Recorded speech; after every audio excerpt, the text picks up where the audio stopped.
السلام عليكم. في الفيديو السابق تحدثنا عن معايير إعادة التوطين ومن هم الأشخاص المؤهلين لإعادة التوطين وما هي المنظمات التي تساعدك في إعادة التوطين. وبهذا الفيديو سنتحدث عن كيفية فتح الملف وإعادة تفعيل الملف بعد رفض اللاجئ السفر وإعادة تفعيل الملف بعد رفض اللاجئ للبلد الذي اختارته له المفوضية، وعن تحريك الملف لدى المفوضية أو إدارة الهجرة، وتقريبا كل ما ذكرنا متشابه في الإجراءات. وقبل بدء الفيديو أنوه إلى أن إجراءات إعادة التوطين يوجد بها اختلاف من بلد لآخر، والقصد إجراءات تركيا تختلف عن إجراءات مصر والأردن ولبنان ودول أخرى. لذلك أوجه ملاحظة لجماعة ملفات تركيا أن إدارة الهجرة هي المسؤول عن الحل والربط لجميع الملفات، ولا يمكن للمفوضية أو أي منظمة أخرى أن تعيد توطينك في بلد آخر إن لم يتم موافقة إدارة الهجرة.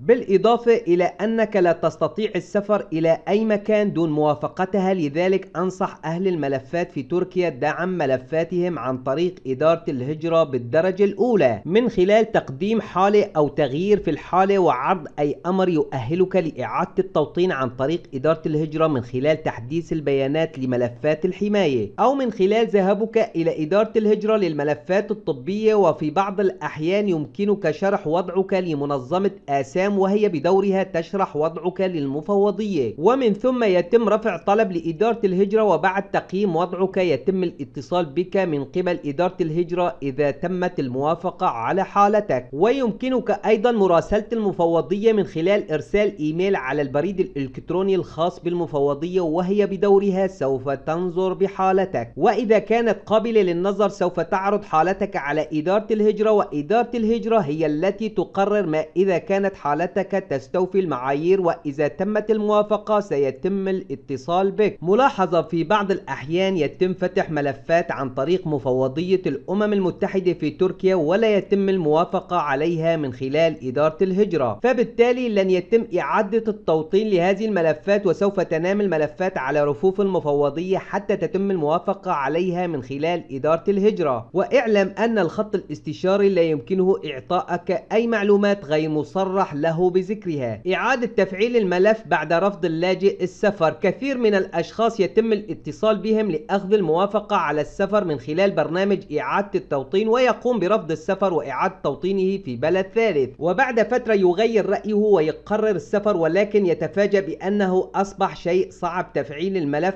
أو شبه مستحيل ويحتار ماذا يفعل. في هذه الحالة يجب عليك أولا معرفة سبب الاتصال بك في البداية وكيف تم تقييم حالتك، وبعد ذلك تقوم بكتابة عريضة أو طلب على مسودة وتشرح به كل الأمور التي تؤهلك لإعادة النظر في ملفك إن كانت على الصعيد الإنساني أو الطبي، وهو سيكون شبيه بطلب الاسترحام. وتكون كالتالي: اسمك الثلاثي، أعزب أو متزوج، ولدي عائلة تتألف من كذا شخص، زوجة وكذا أبناء، وفي الوقت الحالي أعمل كذا وأعيش في كذا مكان، وحالتي كذا وكذا. وهنا يتوجب عليك شرح حالتك بالتفصيل، إذا كانت إنسانية أو طبية لا فرق، ولكن يجب أن تتلخص بما هو مهم بالنسبة لوضعك، وإرفاق كل الأوراق الثبوتية بالإضافة لتقرير طبي إن وجد، أو أي شيء يقوي النظر في ملفك مرة أخرى، ووضع رقم الهاتف الخاص بك، وتوجيه شكر وتقدير بالنهاية. بعد ذلك إرسال الرسالة عن طريق البريد الإلكتروني إن كان للمفوضية أو لدوائر الهجرة في البلد الذي تقيم فيه، مع تكرار إرسال بريد إلكتروني لعدة مرات، ولكن يجب ترك فترة بين الرسائل، وسوف تحصل على رد بشكل تلقائي. وهذا لا يعني أنه تم قراءة رسالتك، ولكن تنبيه بأن رسالتك وصلت فقط. ويمكنك أيضا كتابة البريد بشكل مختلف، وهو كالتالي: الاسم، الجنسية، الجنس، تاريخ الميلاد، الحالة الاجتماعية، متزوج، أرمل، مطلق، عازب، عدد أفراد الأسرة، رقم التسجيل في المفوضية أو تاريخ اتصال أو ما شابه، تاريخ الوصول للبلد الحالي، الدين، العرق، العمل، الوضع الصحي، احتمالية عودتك إلى بلدك الأم، حالة إنسانية أو طبية أو نفسية، معلومات أخرى هامة. ويمكنك إضافة 3 ملاحظات في 3 أسطر صغيرة وبعدها عبارة شكر وتقدير للجهود. ويمكنك أيضا الاتصال بدائرة الهجرة الخاصة في البلد الذي تقيم فيه، أو الاستعانة في المنظمات الغير حكومية الموجودة في البلد الذي تقيم تقيم فيه. فمثلا إذا كنت في تركيا عن طريق منظمة آسام أو فرح، وإذا كنت في الأردن أو لبنان عن طريق منظمة إيراب، وإذا كنت في مصر عن طريق منظمة سانت أندروز لخدمة اللاجئين، أو الاتصال عبر الأرقام التي سأوفرها لكم لكل بلد من البلدان مثل تركيا، العراق، الأردن، لبنان، مصر وليبيا وسوريا. إعادة تفعيل الملف بعد رفض اللاجئ للبلد الذي اختارته له المفوضية. بداية يجب أن تعلم في الوقت الحالي لا يوجد تساهل مع الأشخاص الذين تم من قبلهم رفض الدولة التي حددتها لهم المفوضية أو إدارة الهجرة، لذلك سيكون احتمالية تفعيل وتحريك الملف أمر صعب للغاية. هنا يتوجب عليك أن يكون لديك مبرر قوي لرفض الدولة، وهذا المبرر لا يكون له أي علاقة في البلد الذي تم رفضه، والقصد أن يكون سبب رفضك خاص بك وبحياتك وظروفك، وأن لا يكون له علاقة في البلد مثل أنها دولة فقيرة أو أنه ليس لديك أقارب في هذا البلد أو لا تعطي مساعدات إلا لفترة محدودة أو أنك لا تستطيع العمل بها والعديد من الأسباب الأخرى المشابهة. وهنا كل ما عليك فعله هو اتباع الطرق السابقة التي ذكرناها قبل قليل الخاصة في إعادة تفعيل الملف بعد رفض اللاجئ السفر، وإضافة السبب الذي ذكرناه وهو سبب رفضك للبلد الذي تم تحديده لك. وإذا كان سبب مقنع وحالتك ومعاييرك مناسبة ومتطابقة سيتم إعادة تفعيل ملفك من جديد وتقديمه لبلد آخر. كيفية تحريك الملف لدى المفوضية أو إدارة الهجرة وسبب تجميد الملف. في البداية اعلم في بداية فتح أي ملف بين دوائر الهجرة أو المفوضية لأي لاجئ لا يتم الاتصال به إلا بعد اقتراح البلد الذي سوف يتم إعادة توطينه به. أما عن تحريك الملف فيجب معرفة سبب تجميد ملفك في حالة ما،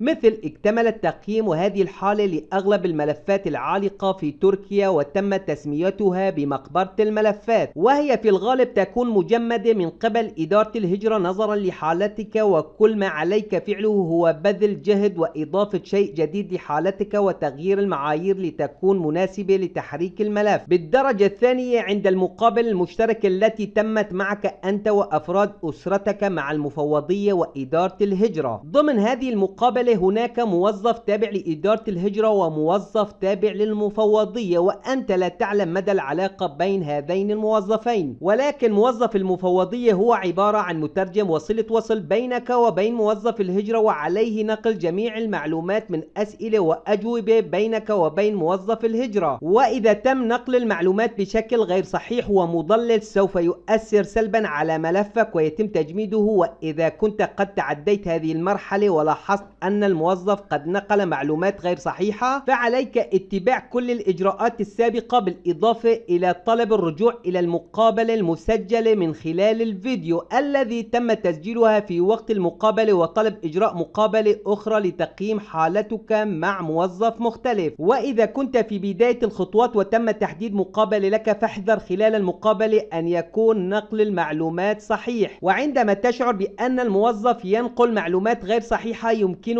طلب تغيير الموظف، وهذا حقك الطبيعي كلاجئ لعدم قدرته على نقل المعلومات بشكل صحيح. وإن لم تفعل فاعلم أن الموظفون سوف يضعون الطابع الخاص بهم على ملفك، وبالتالي سيتم تجميد ملفك أو حتى قد يصبح غير مؤهل لإعادة التوطين. فاحذر ثم احذر من ارتكاب هذا الخطأ، لأنك تتعامل بالنهاية مع بشر فيهم الصالح وفيهم الطالح، وأتمنى لكم التوفيق. هذا كل شيء بالفيديو. ملاحظة كل الأرقام والإيميلات التي قد ذكرناها ضمن هذا الفيديو ستجدونها في صندوق الوصف أو في أول تعليق مثبت. وإذا أعجبك هذا الفيديو أتمنى أن تضغط على زر الإعجاب لأنه حقيقة يساعد في تقدم القناة على منصة يوتيوب. سلام عليكم.